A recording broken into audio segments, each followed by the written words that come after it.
আসসালামু আলাইকুম প্রিয় দর্শক। নির্বাচন তো ঘনিয়ে এসেছে, আপনারা সবাই জানেন। এখন নির্বাচনে কে কি করেছে না করেছে, কার কি করা উচিত না উচিত, এগুলো নিয়ে আলোচনার সময় আর নাই। সবাই তো যার যার মতো কাজ করছে, মানুষের কাছে যাচ্ছে, মানুষের কাছে ভোট চাচ্ছে। কারো কারো বডি ল্যাঙ্গুয়েজে নানা ধরনের আত্মবিশ্বাস ফুটে উঠছে, কেউ কেউ কথার ফুলঝুরি ছোটাচ্ছে, নানা কিছু হচ্ছে। এর মধ্যে শেষ বেলায় এসে নানা ধরনের প্রিডিকশনও হচ্ছে, মানে ভবিষ্যৎবাণী বলতে পারেন, অথবা কে কেমন মনে করছে, কে কয়টা জিততে পারে, এগুলো নিয়েও নানা আলোচনা চলছে। আমি নিজেও একাধিক প্রিডিকশন করার চেষ্টা করেছি, এবং আমি এটা একটা খেলার মতো, অনেকটা এর উপর নির্ভর করবেন না। বাট আমি নিজে, আমার সঙ্গে বিভিন্ন জেলা পর্যায়ের লোকজনের সঙ্গে কথা হয়, আমি নিজে থেকেও কিছু কথা বলেছি, আরও কিছু কথা বলবো। আমি এই নির্বাচনের আগে আগে হয়তো আরও একবার এই ধরনের একটা প্রিডিকশন দেব। হাতে তো আছে আর দুদিন মাত্র। তো আজকে আমি হাতে কিছু পেয়েছি। আমাকে বেশ কিছু সরকারি সংস্থার কাছ থেকে কিছু আমি প্রেডিকশন পেয়েছি, সেগুলো দিয়ে আমি কিছু কথা বলবো। আবার ধরেন একটা জাতীয় দৈনিক, তারাও তাদের বিভিন্ন জেলা প্রতিনিধিদের দিয়ে একটা জরিপ করিয়ে, জরিপ মানে একটা ধারণা পাওয়ার চেষ্টা করেছে যে কোন দলে কতটা জিতবে। তো কি পেলাম আমরা? দেখুন, আমি সরকারি সংস্থার যে জরিপগুলো যা পেয়েছে, যে ধারণাটা পেয়েছে, সেটা আপনাদের একটু বলি আমি। তারা বলছে যে এই ৩০০টা আসন তো হবে না, ২৯৮টা আসনে ইলেকশন হচ্ছে, দুটো তো বাদ আছে।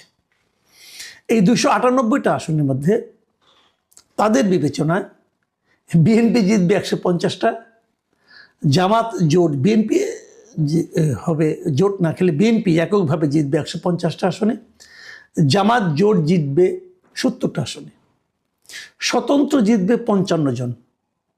এটা কিন্তু একটা সিগনিফিকেন্ট। স্বতন্ত্র তারা কেন ৫৫ জন বলল? আপনাদের মনে আছে নিশ্চয়ই যে বিএনপির কিন্তু বিদ্রোহী প্রার্থী আছে ৭৯ জন। এই ৭৯ জন প্রার্থী যারা আছে বিদ্রোহী, এদের মধ্যে আমার হিসাবে, আমি যতটুকু হিসাব করে দেখেছি, প্রায় ধরেন আপনার ৪২ থেকে ৪৫ জন এরা খুবই স্ট্রং ক্যান্ডিডেট। এরা হয় নিজেরা জিতবে অথবা অন্য কাউকে জেতাবে। যদি নিজে জিততে নাও পারে, বিএনপির ভোট তারা এতটাই কাটবে যে ওখান থেকে হয়তো জামাত অথবা অন্য কেউ বেরিয়ে যাবে। বিএনপি এই যে তাদেরকে নিয়ন্ত্রণ করতে পারে না, এই ৭৯ জনকে নিয়ন্ত্রণ করতে পারে না, আমি মনে করি এটা বিএনপির একটা বড় রাজনৈতিক ব্যর্থতা। তারা এমন লোককে নিয়ে রাজনীতি করেছে যারা দলের স্বার্থকে ইগনোর করেছে। এমন লোককে নিয়ে করে তারা দলের স্বার্থটা বুঝে নাই, মানতে চায় না, দলকে অসম্মান করেছে এই লোকগুলো। তো এত লোক নিয়ে বিএনপি রাজনীতি করতো কিভাবে? এটা আমার কাছে একটা রহস্য লাগে। আপনি নিশ্চিত থাকেন যারা বিদ্রোহী হয়েছে এদের অনেকেই এই দলের কেন্দ্রীয় অনেক নেতার সঙ্গে সুসম্পর্ক এখনো বজায় রাখছে, এবং ওইখান থেকে এমন আশ্বাসও তারা পেয়েছে যে তারা নির্বাচিত হলে তাদেরকে আবার দলে ফেরত নেওয়া হবে, এবং এটা হবে। এই হলো এই ধরনের দলের। আওয়ামী লীগ, বিএনপিতে এটা অতীতেও বহুবার হয়েছে। এবারই গত ২৪-এর যে অগাস্টের পর বিএনপি যাদেরকে কয়েকজন খুব বহিষ্কার করলো না, এই বহিষ্কারের কিন্তু শেষ দিকে, এই গত নভেম্বরের দিকে এসে কিন্তু অনেকেই পাইকারি হারে আবার কিন্তু বিএনপি ফেরত নিয়েছিল। আমি তখন বলেছিলাম যে এই পাইকারি ফেরত নেওয়াটা কেন ইলেকশনের আগে? এতে কিন্তু মানুষের কাছে একটা ভুল মেসেজ যাচ্ছে। পরে অবশ্য থেমেছিল, এবং আমি নিশ্চিত নির্বাচনের শেষ হওয়ার পর আবার পাইকারি হারে ফেরত নেওয়া শুরু হয়ে যাবে। এটা যদি শুরু হয় তাহলে আগামী নির্বাচনে আবার তাদের একই সমস্যায় পড়তে হবে। এবং আমি এটাও মনে করি এই যে ৭৯ জন বিদ্রোহী প্রার্থী, এটাই বিএনপির জন্য একটা বড় ক্ষতির কারণ হয়ে দাঁড়াবে আগামী নির্বাচনে। যাই হোক, আমি সেই সরকারি যে সংস্থাগুলো যাদের হিসাবটা পেয়েছি সেখান থেকে আমি হিসাবটা বলছি। তারা বলছে যে স্বতন্ত্র ৫৫ জনের মতো পাশ করে যাবে। তাদের হিসেবে জাতীয় পার্টি পাশ করবে ১০-১২টা, হয়তো হবে অ্যাকুরেট না, ১০-১২টা তারা জাতীয় পার্টি। এটা আমার কাছে একটু বাড়তি মনে হয়েছে। জাতীয় পার্টি আমার বিবেচনায় এত পাশ করার কথা না, এবং তাদের বিবেচনায় ইসলামী আন্দোলন তারাও নাকি প্রায় ৭-৮টা সিট পেয়ে যাবে। এটাও আমার কাছে কেমন যেন একটু অগ্রহণযোগ্য মনে হয়, আমি জানি না। এবং তাছাড়া অন্যান্য যারা আছে বিভিন্ন রকম বিভিন্ন দল আছে, কোনো কোনো দল আছে একজন দুইজন করে পাশ করবে, সেরকম সংখ্যাও তারা দেখিয়েছে 5 জনের মতো।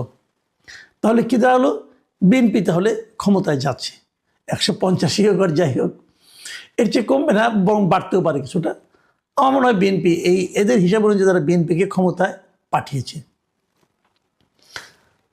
আমি আরেকটা হিসাবের কথা বলছি, যেটা বলছিলাম যে একটা পত্রিকা, একটা জাতীয় দৈনিক, ওনারা একটা হিসাব করেছেন ওনাদের মতো করে।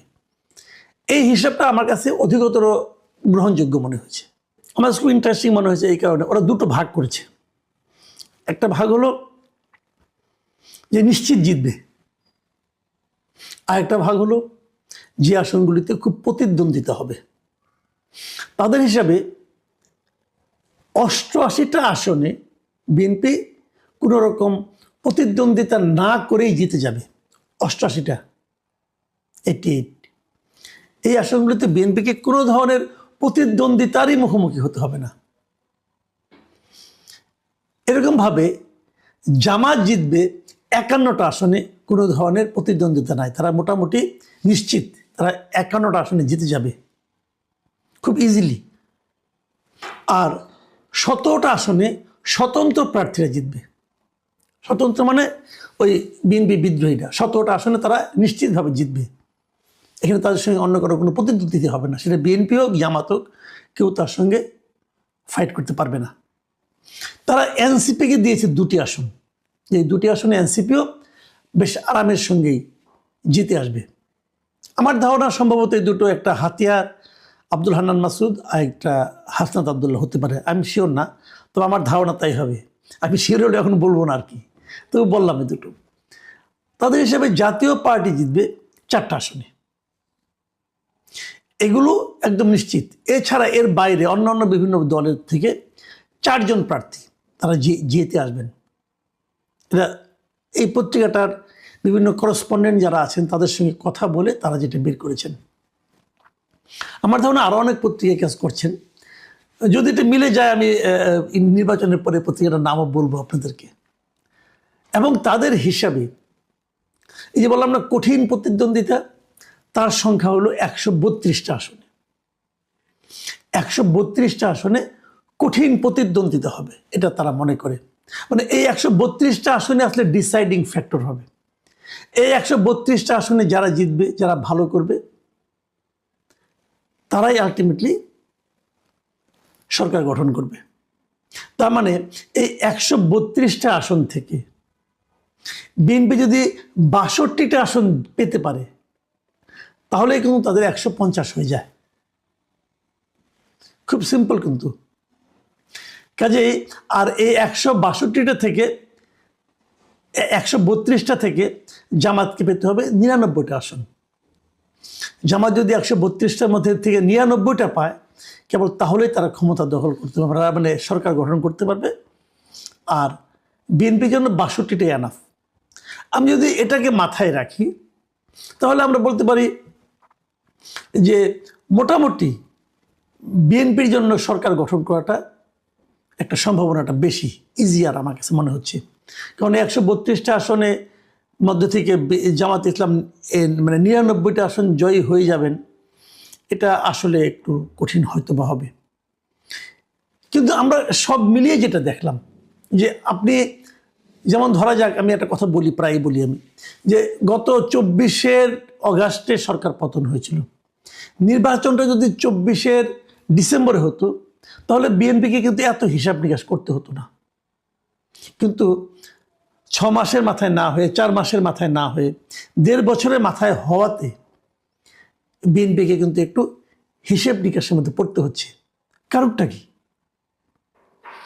এটা হলো আমার মূল প্রশ্ন, কারণটা কি? যত দিন গিয়েছে বিএনপির জনপ্রিয়তা কেন কমল?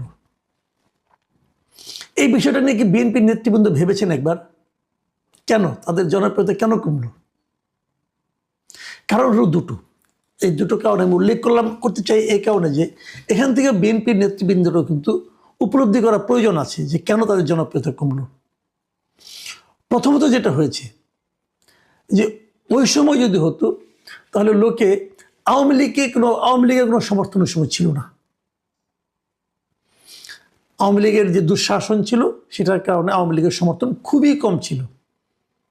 কিন্তু পরবর্তী সময়ে ডক্টর ইউনূসের যে অন্তর্বর্তী সরকার, এদের যে দুঃশাসন বলেন, কুশাসন বলেন, এবং এদের মধ্যে অনেক লুটপাটও হয়েছে, এদের কারণে যত মানুষ কষ্ট করেছে, যত ডক্টর ইউনূসের সমালোচনা বেড়েছে, তত কিন্তু মানুষ ইউনূসের সরকারের সঙ্গে তুলনা করেছে আগের সরকারকে, বিএনপি সরকারকে না। কারণ বিএনপি সরকারকে তো অনেকে দেখেই নাই। সেই 2006 সালে কি দেখেছে 18 বছর আগে, ওটিকে আর মনে আছে নাকি ভাই কারো?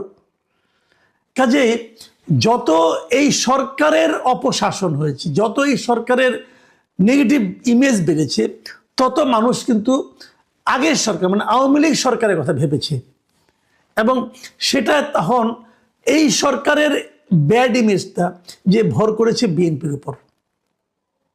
এর হলো একটা দিক। আর দ্বিতীয় দিকটা হলো অগাস্টের পর থেকেই বিএনপির সারা দেশে, বিএনপির বিভিন্ন স্থানীয় পর্যায়ের নেতা কর্মী এবং সমর্থকদের নানা ধরনের তাণ্ডব চলেছে। বিএনপি হাজার হাজার লোককে বহিষ্কার করার পরও সেই তাণ্ডব থামাতে পারেনি, এখনো চলছে। এখনো সারা দেশে যত চাঁদাবাজি হয়, এখনো খুচরা মুচরা যত চাঁদাবাজি হয়, ফুটপাতেও যে চাঁদাবাজি হয়, সেটা কিন্তু জামাতের লোক করে না, বিএনপি লোকজন করে। তাদেরকে বিএনপি থামাতে পারেনি।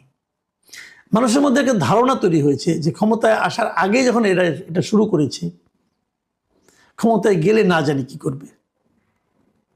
কেন করছে চাঁদাবাজি তারা? এখানে একটা ইন্টারেস্টিং ইনফরমেশন কিন্তু আমি আছে, অনেকে আমাকে বলেছে যে তাদের এই চাঁদাবাজি করতে অনেক ক্ষেত্রে নেই, কোনো কোনো ক্ষেত্রে জামাতের লোকজন বড় উৎসাহিত করেছে যে তোমরা চাঁদাবাজি করো, আমরা তোমাদেরকে সারা দেশের মানুষের কাছে তোমাদের অপকর্মের খবরগুলি ছড়িয়ে দিই। এটা হচ্ছে জামাতের স্ট্র্যাটেজি। এই স্ট্র্যাটেজিকে কেউ কেউ হয়তো ঈর্ষা করতে পারেন, আমি কিন্তু অপছন্দ করি না। তো তারা তো চাইবেই প্রতিপক্ষকে ঘায়েল করতে। বিএনপির ওই সমস্ত নেতাকর্মীরা মাথা মোটার মতো ওগুলো যে ঝাঁপিয়ে পড়েছে, তার তাৎক্ষণিক অর্জনটাকে বড় করে দেখেছে।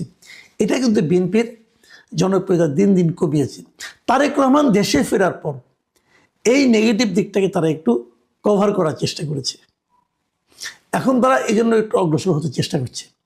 বিপরীত দিকে আর একটা কথা বলি, এই যে বিএনপির যে বিদ্রোহী প্রার্থী